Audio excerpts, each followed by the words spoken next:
어린아이와 같은 신앙, 이런 제목으로 하나님 말씀 선포하겠습니다. 오늘도 오직 예수님입니다. 오늘은 어린이 주일이자 우리 교회의 그 친절 터치 주일입니다. 먼저 여러분의 가정을 축복합니다. 귀한 자녀들이 말씀 안에서 잘 양육받아서 존귀하게 쓰임받는 하나님 나라의 역군들이 되어질 수 있기를 간절히 바랍니다. 그리고 귀한 자녀들이 잘한 일들을 보면서 좀 구체적으로 칭찬과 격려를 해주시기 바랍니다. 또 앞으로 잘할 것을 기대하면서 적극적으로 축복을 해야 합니다. 물론 잘못하고 눈에 들지 않는 그런 내용들도 많겠지만 지적과 비판을 하기에 앞서서 사랑의 마음으로 격려하는 것이 정말 필요합니다. 우리는 본격적으로 8번째 맞이하는 터치 전도를 시작했습니다. 지난주 인맥 터치 주의를 통해서 소중한 인맥들을 여러분들이 써냈습니다. 그리고 그 이름을 부르며 간절히 기도하기 위해서 내일부터 6월 9일까지 특별 새벽 기도회를 시작합니다. 여기에는 많은 기도 제목이 있겠지만 가장 먼저 그 영혼을 주님께로 인도하고자 하는 마음으로 주님의 심장 가지고 눈물로 기도한다면 이보다 귀한 영적인 부흥은 없고요, 이보다 값진 그리고 신앙 그리고 회복되는 귀한 계기가 아니 될 수 없습니다. 그리고 보름달로 찾아가서 친절을 베푼다면 하나님 앞에서 건강하고 복된 신앙의 삶을 영유하게 되는 복된 한 주간이 될 줄로 믿습니다. 너무도 소중한 인맥은 여러분들의 귀한 자녀들일 수 있습니다. 어린이 주일을 맞이해서 여러분들의 자녀들이 더욱더 주님 안에 서도록 격려하고 자녀들에게 친절을 베풀어야 됩니다. 오늘 이 시대가 우리에게 요구하는 가장 중요한 것 중에 하나가 바로 친절입니다. 백화점이나 은행들을 가보면 마치 친절 경쟁이나 하듯이 얼마나 달려와서 영접하고 친절을 베푸는지 모릅니다. 그런데 한마디로 말하면 예수 믿는 우리는 이들보다 더 친절해야 됩니다. 특히 전도 인맥들과 우리 귀한 자녀들에게 친절함을 나타내는 귀한 생활이 되어져야 됩니다. 예수님은 우리에게 이렇게 말씀하셨어요. 세상 사람들에게 착한 행실, 즉 친절함으로 나아가야 됨을 말씀하신 것입니다. 무엇보다도 전도에 있어서는 친절한 말과 행동은 가장 지혜로운 일이고 소중한 일입니다. 친절이 가장 필요한 사람은 바로 지금 내 옆에 있는 사람이고요, 그리고 우리가 작정한 인맥들입니다. 더 나아가 여러분의 귀한 자녀들입니다. 자녀들은 부모의 따뜻함과 친절함에 목말라 있습니다. 더 나아가 소중한 인맥들을 여러분들이 찾아가서 만나서 친절 터치한다면 참으로 우리 주님의 기쁨에 동참하는 복된 일이 아닐 수가 없습니다. 한번 여러분들에게 묻겠습니다. 여러분들은 친절한 사람입니까? 대답이 없습니다. 예수님의 사람은 친절해야 합니다. 성령님이 인도하는 사람은 친절로 나타나요. 다른 말로 얘기한다면 예수 잘 믿는 사람은 한마디로 친절합니다. 왜요? 예수의 사랑이 친절함으로 나타나기 때문입니다. 우리는 복음을 친절하게 전해야 됩니다. 오늘 영상에서 보신 바와 같이 친절은 사랑이요 감동으로 이어집니다. 어떤 대가를 바라고 한 게 아닌데요, 친절을 통해서 엄청난 대가가 왔고요, 친절은 엄청난 많은 사람들에게 변화를 주는 힘이 되었다는 것입니다. 제가 어느 분의 상담을 통해서 이야기를 들었습니다. 한 부인은 시부모님을 모시고 살면서 계속되는 갈등이 있었습니다. 너무 끝도 없는 전쟁이 되다 보니까 너무 힘들어가지고 마음이 상하고 상했다가 더 이상 좋아질 소망이 보이질 않으니까 우울증에 빠지고, 그리고 늘 생각하는 것이 이제는 깨끗이 나 혼자 사라지면 될 것 같다 하는 생각이 들었습니다. 죽을 마음을 품고 손에 칼을 들고 어디론가 가고 있었습니다. 그러던 중에 상담소를 운영하는 여 전도사님을 만나게 되었는데 그분에게 붙들려서 얘기가 시작됐습니다. 전도사님은 참 따뜻하고 친절했습니다. 이 부인이 하는 얘기를 다 들어줍니다. 눈물을 흘릴 때에 같이 눈물을 흘리며 공감했습니다. 부인은 그동안 자신의 마음속에 쌓인 쓴뿌리, 상처, 아픔들이 많았지만 그것을 그 누구에게도 시원하게 털어놓고 얘기해 본 적이 없었습니다. 그런데 따뜻하게 손 잡아주면서 밝은 미소로 맞이해주고 속내 사정을 다 들어주는 친절한 전도사님을 통해서 대화하면 할수록, 얘기를 꺼내면 꺼낼수록 그 위로와 힘을 느끼게 되었는데, 이거는 자기가 처음 느끼는 감정이었다는 거예요. 슬프고 속상한 마음, 그리고 죽고 싶은 마음이 조금씩 사라지기 시작했고, 그 후로는 힘들 때마다 그 친절하게 맞이해주는 그 전도사님과 상담을 통해서 상한 마음이 많이 치유되고 회복되는 계기를 누리게 되었습니다. 결국 이를 계기로 부인의 마음이 열렸고 전도사님을 통해서 예수를 믿는 이러한 계기가 된 것입니다. 그런데 결국은 그 부인이 지금 신학을 하고 목사가 되어서 익산에서 목회 사역을 감당하고 있습니다. 그 목사님이 이렇게 얘기합니다. 한 사람의 친절과 그 사랑이 내 속마음을 털어놓을 때에 전부 다 알아주고 들어주고 친절함을 나타낼 때에 이렇게 치유와 회복을 경험했노라고 눈물로 얘기하는 것을 제가 들었습니다. 그렇습니다. 한 사람의 작은 친절이 한 영혼을 이렇게 세웠습니다. 그리고 한 사람의 작은 친절이 그를 주님 앞으로 인도했습니다. 이처럼 친절은 사람의 마음을 움직이는 힘이 있습니다. 무엇보다도 친절은 그리스도인의 새로운 성품이라는 사실입니다. 여러분 보세요. 우리가 성령 충만해야 된다 그러잖아요. 성령 충만해요. 회개하고 눈물 콧물 쏟으며 간절히 회개할 때에 성령 임하고 성령 충만함을 받을 때에 거기에 따르는 열매가 있습니다. 그 중에 하나가 바로 자비입니다.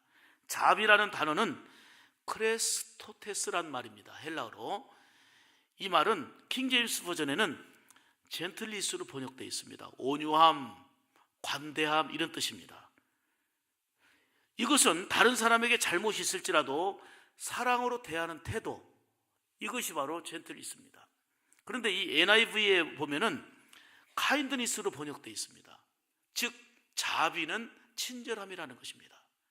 우리가 성령 충만하면 성령 충만해서 사랑, 희락, 여러 가지 열매를 맺는데 그 중에 자비 열매, 이게 바로 친절이다 그 얘기입니다. 친절이라는 것은 상대방에게 뭔가 대가나 보상을 바라지 않고 호감과 기쁨을 주고요, 고마움을 느끼도록 하기 위해서 정성된 마음가짐, 몸가짐을 다 하는 거, 이게 바로 친절함 아니겠습니까? 한 번은 예수님께서 무리들을 가르치실 때에 사람들이 어린 자녀들을 데리고 나왔습니다. 이것은 예수님께서 내 자녀를 좀 만져주시고 축복해 주시기를 바라는 마음으로 예수님 앞에 자녀들을 데리고 나온 것입니다. 이때 제자들이 지금 예수님 사역 바쁘신데 왜 어린 자녀들까지 데리고 왔느냐고 꾸짖었다 그랬습니다. 이 장면을 보신 예수님께서 제자들을 향하여 노하시며 그랬죠. 어린아이들을 내게로 오는 것을 용납하지 말라. 용납하라. 내게로 오는 것을 용납하라. 아무리 바빠도 이 어린아이가 소중하다는 거예요. 그러면서 하나님의 나라는 이런 자의 것이니라 말씀하고요, 어린아이들을 안고 안수하며 축복해 주셨습니다. 예수님은 이 어린이들을 귀하게 여기신 것입니다. 오늘 본문을 보면 제자들이 예수님께 묻습니다. 천국에서 누가 큰 자입니까? 천국에서는 누가 큰 자입니까? 이때 주님께서 어린아이들을 불러 가운데 세우시고 어린아이들과 같이 되지 아니하면 결단코 천국에 들어갈 수 없다 하신 내용의 말씀입니다. 하나님께서 오늘 본문 말씀을 통해서 저와 여러분들에게 어린아이와 같은 신앙을 가지라 이렇게 말씀하시면서 오늘도 세 가지로 생명의 말씀을 주십니다. 첫째로, 어린아이와 같은 신앙이란 자기를 낮추는 신앙입니다. 오늘 본문 4절을 보시면, 그러므로 누구든지 이 어린아이와 같이 자기를 낮추는 사람이 천국에서 큰 자니라 이렇게 말씀하십니다. 예수님은 천국에서 누가 큰 자인가를 묻는 제자들에게 어린아이를 세워놓고 어린아이처럼 자기를 낮추는 자가 천국에서 큰 자라고 말씀해 주신 것입니다. 여기서 자기를 낮춘다는 게 뭐예요? 겸손한 신앙입니다. 하나님이 우리에게 요구하시는 것은 겸손입니다. 사실 우리가 사는 모든 것들을 한번 생각해 보세요. 하나님의 은혜가 아닌 게 뭐가 있는지요? 모든 것이 다 하나님의 은혜입니다. 나의 낮은 것은 하나님의 은혜임을 고백할 수밖에 없잖아요. 그런데 사람들은 조금 좋은 성과를 거두게 되면 자신이 잘해서 그런 양 교만하게 되고 하나님의 은혜를 저버립니다. 그런가 하면 일이 좀 잘 안 되고 막히고 실패하게 되면 낭망하고 절망합니다. 여러분, 교만도 문제지만 자신을 비하하고 쉽게 절망하는 낮은 자존감, 이것 또한 심각한 문제가 아닐 수 없습니다. 모든 것을 우리는 주님과 함께 해야 합니다. 우리가 주님 앞에 있다는 사실을 한시도 잊지 말아야 됩니다. 말로 다 할 수 없는 놀라운 은혜를 우리가 알고 산다면 결코 우리가 스스로 자신을 높일 수가 없습니다. 교만할 수가 없는 거지요. 하나님은 겸손한 자에게 한없는 은혜를 주심을 거듭 말씀하십니다. 잠언 3장 34절에 보면, 진실로 그는 거만한 자를 뭐 하시며? 거만한 자, 내가 거만 떨고 있지만 비웃으신다는 거예요. 겸손한 자에게는 은혜를 베푸신다. 할렐루야. 야고보서 4장 6절에도 하나님은 교만한 자를 어떻게 하세요? 물리치시고 겸손한 자에게는 은혜를 주신다 말씀합니다. 베드로전서 5장 5절 말씀에도 겸손으로 허리를 동이라, 하나님은 교만한 자를 뭐 하시되?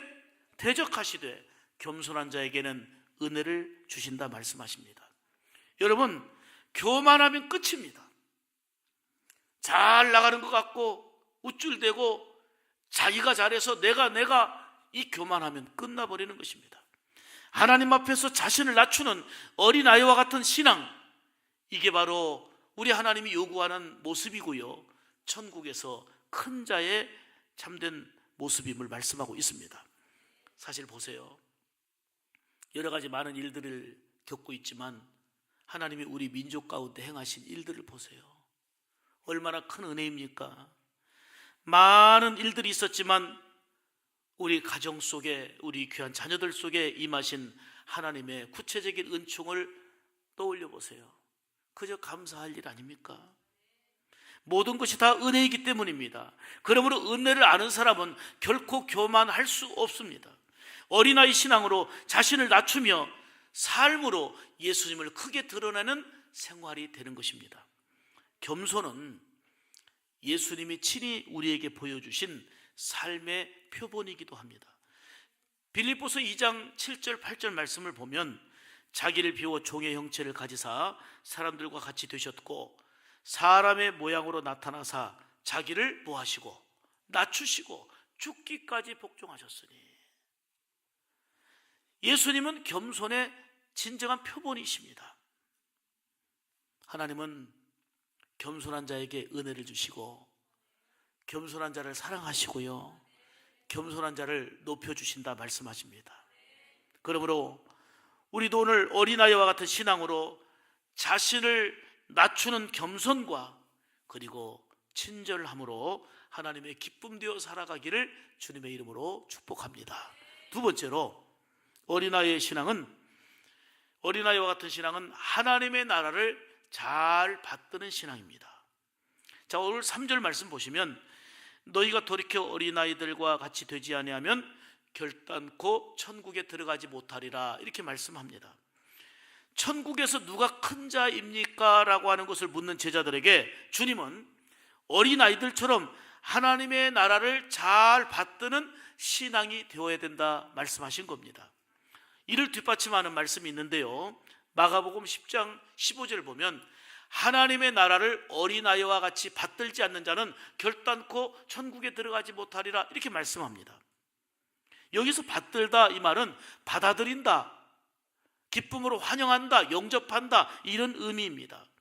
어린아이들은 어른들처럼 묻고 따지며 복잡하게 계산된 의도가 없습니다. 어린아이들에게 천국 이야기를 하면 그대로 믿습니다. 잘 받아들이고 영접합니다. 우리가 터치전도를 하고 있습니다. 작정한 소중한 인맥들을 위해서 그토록 기도하고 다가가서 친절과 감동을 베풀면서 예수님의 복음을 전하면 모두가 환영하고 다 받아들이던가요? 어른들은 쉽게 예수님을 잘 영접하지를 않습니다. 지금은 바빠서요. 좀 시간 여유가 있을 때 예수님 믿어 볼게요. 좀 더 나이가 들어서 죽을 때가 가까워지면 그때는 교회 나가겠지요. 지금은 돈 좀 벌고 나중에 여유가 있을 때 믿어볼게요. 정말 이유도 많고 다양합니다. 예수님을 영접함으로 구원받아서 천국과 영생을 누리게 되는 일인데 이 놀라운 은혜, 놀라운 사실을 받아들이질 못합니다. 그런데 어른들과 달리 어린아이들은 순수해서 잘 받아들입니다. 그러므로 아이들이 어렸을 때 복음 전한다는 게 정말 중요한 일입니다. 어린 자녀들에게 하나님의 말씀으로 양육하고 복음을 심는다는 것이 얼마나 소중한 일인지 모릅니다. 예수님의 복음을 우리 어린 자녀들에게 친절하게 전해야 합니다.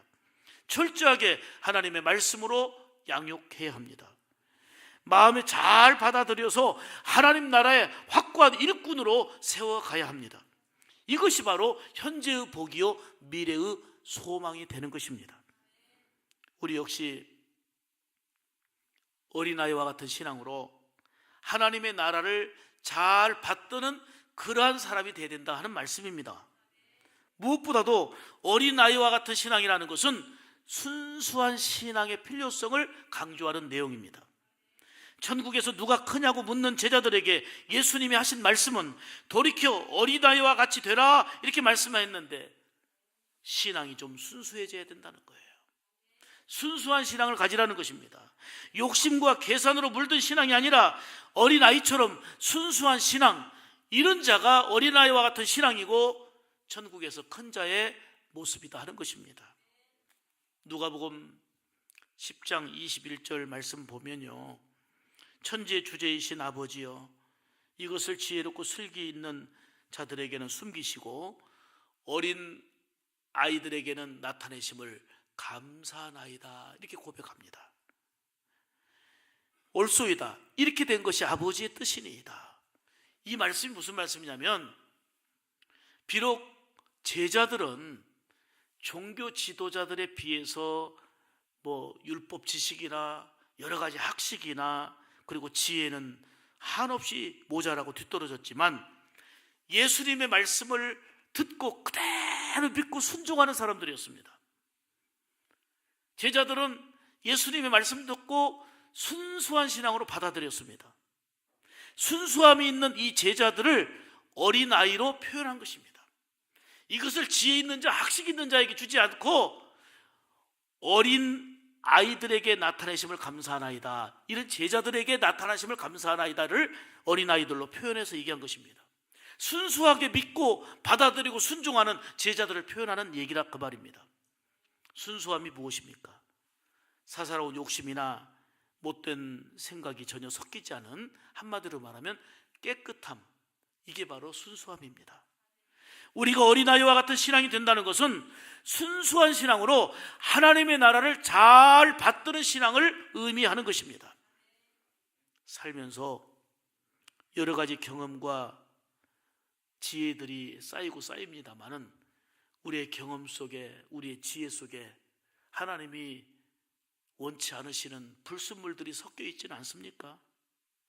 내 지혜를 말하지만, 내 지식을 말하지만, 내 경험을 말하지만 그 속에 하나님이 원치 않는 불순물들이 많이 섞여 있지는 않느냐 하는 것입니다. 그것을 빼내야 됩니다. 깨끗하게 청소해야 됩니다. 그것이 회개입니다. 성경은 마음이 깨끗한 자가 하나님을 볼 수 있다 이렇게 말씀합니다. 마태복음 5장 8절 말씀에 마음이 청결한 자는 복이 있나니 저희가 하나님을 볼 것이요 그랬어요. 시편 24편 3절 4절에도 여호와의 산에 오를 자 누구며 그 거룩한 곳에 설 자가 누구냐? 곧 손이 깨끗하며 마음이 청결하며 그랬어요. 순수한 신앙이 하나님을 뵙게 되고요, 순수한 신앙이 바로 하나님의 귀한 은혜를 누리게 된다 하는 얘기입니다. 복잡한 이 시대를 사는 중에 우리 성도들은 주님이 말씀하시는 어린아이와 같은 신앙으로 순수함과 그리고 하나님의 나라를 잘 받드는 삶으로 복된 현재와 그리고 소망의 미래를 열어가는 우리 샘물 성도들 다 되시기를 주님의 이름으로 축복합니다. 세 번째는 작은 자 하나라도 귀하게 여기는 신앙입니다. 10절 말씀 보겠습니다. 오늘 4절까지만 보셨는데, 삼가 이 작은 자 중에 하나도 없인 여기지 말라. 너희에게 말하노니 저희 천사들이 하늘에서 하늘에 계신 내 아버지의 얼굴을 항상 배웁느니라 이렇게 말씀합니다. 삼가 이 작은 자 하나도 없인 여기지 말라. 이 작은 어린아이 하나를 영접하는 것이 주님 뭐라고 하셨냐면 나를 영접하는 거다 그랬어요. 아멘이죠. 여러분, 세상에서는 작고 미약하게 보이는 사람일지라도 주님 안에서 결코 없인 여겨서는 안 됩니다. 작은 자 하나라도 귀하게 여기라 그 말입니다. 어린아이와 같은 신앙, 우리 주님이 찾으시는 그런 신앙은 작은 자를 사랑하고 섬기는 것입니다. 예수님은 이런 자가 천국에서 큰 자라고 말씀하고 있는 것입니다. 사랑하는 여러분, 우리는 예수님 때문에 존귀한 자가 되었습니다. 여러분의 자녀들이 얼마나 귀합니까? 사랑으로 돌보고요, 믿음으로 잘 양육해야 됩니다. 여러분들이 정한 전도 인맥들 한 사람 한 사람 얼마나 소중한 사람들입니까? 새벽마다 이제 기도하며 보름달하고 나아가서 친절 터치해야 될 너무도 소중한 사람들입니다. 오늘 성경이 말합니다. 작은 자 하나라도 없인 여기지 말아라. 적극적으로 얘기한다면 작은 자, 이를 소유시키지 말고 더 귀하게 여겨라. 이걸 내가 원한다 하시는 주님의 말씀입니다. 이것이 바로 어린아이와 같은 신앙으로 주님이 원하시는 하나님의 나라를 받드는 신앙이요, 바로 천국 신앙을 소유한 하나님의 거룩한 백성의 모습이다 하는 것입니다. 제가 오래된 책이지만 오토다케 히로타다가 쓴 오체 불만족이라는 책을 다시 한번 봤어요.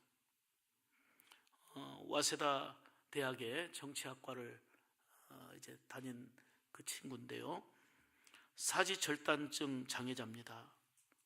태어나면서 팔의 길이가 10cm에 불과합니다. 글을 쓸 때도 뺨을 의지해서 써야 됩니다. 종이를 자를 때도 가위 한쪽을 입으로 물고 잘라야 합니다. 그런데 10cm도 안 되는 그 팔로 농구를 하고 야구를 합니다. 그리고 10cm밖에 안 되는 다리로 축구도 합니다. 겨드랑이를 이용해서 턱걸이도 하고 전동 휠체어를 타고 다니지만 언제나 얼굴은 보름달입니다. 그는 그 책에서 이렇게 고백합니다. 행복과 장애 사이에는 아무런 관계가 없습니다. 행복과 장애 사이는 아무것도 관계가 없다는 것입니다. 그러면서 그 이유를 이렇게 얘기합니다. 내가 이렇게 밝게 사는 이유는 이런 나를 부모님이 나를 귀하게 여기셨기 때문이다 그래요. 부모님의 사랑을 귀하게 받았다는 거예요. 부모가 나를 귀하게 여겼기 때문이다. 사랑하는 여러분, 여러분이 귀한 것은 하나님이 여러분을 귀하게 여기시기 때문입니다. 여러분이 귀한 것은 예수 그리스도의 놀라운 은혜 때문임을 믿습니다. 어린아이들에게 말씀을 가르치고 너무 귀한 우리 자녀들에게 예배를 가르치고 너무도 소중한 여러분의 자녀들에게 하나님의 나라를 받들고 품게 해야 합니다. 오늘도 어린아이와 같은 신앙으로 모든 것이 하나님의 은혜임을 기억하며 자기를 낮추는 신앙, 하나님의 나라를 순수한 마음으로 잘 받드는 신앙, 더 나아가 작은 자 하나라도 귀하게 여기는 신앙으로, 우리 주님이 원하는 신앙으로, 더 나아가 천국에서 큰 자로 살아갈 수 있기를 축복합니다. 어린아이를 축복하며, 그리고 또한 소중한 인맥들에게 친절 터치로 한 주간도 복음으로 승리하는 복된 여러분의 생활이 되시기를 주님의 이름으로 축복합니다. 기도하겠습니다.